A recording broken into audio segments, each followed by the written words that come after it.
వచ్చినటువంటి రైతులకు అధికారులకు పత్రికా సోదరులకు నా నమస్కారం. ఇప్పటి వరకు కూడా మినిస్టర్స్ మాట్లాడినట్టుగా ముఖ్యమంత్రి గారు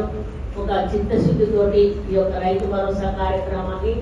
అర్హులైన రైతులకు మాత్రమే అందజేయాలి, అభిప్రాయాలు వారి నుండి తీసుకొని వాటిని మరి క్రోడీకరించి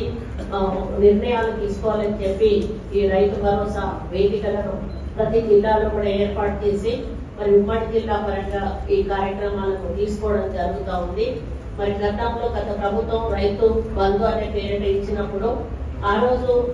రైతు బంధు ప్రకటించే రోజు నేను ముఖ్యమంత్రి గారి ఛాంబర్లోనే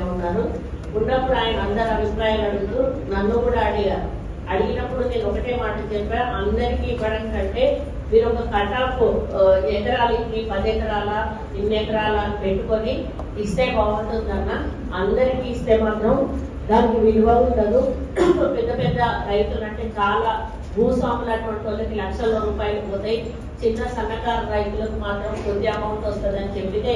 అప్పుడు ఆయన ఏమన్నారంటే వాళ్ళు ఒక 10-20% ఉంటారు కావచ్చు, వీళ్ళకి ఇచ్చి వాళ్ళకి ఇస్తే తప్పే ఉండదని చెప్పే పద్ధతిలో ఆ రోజు అమలు చేయడం జరిగింది. దానివల్ల ఎంత డబ్బు దుర్వినియోగంగా మనందరికీ కూడా తెలుసు.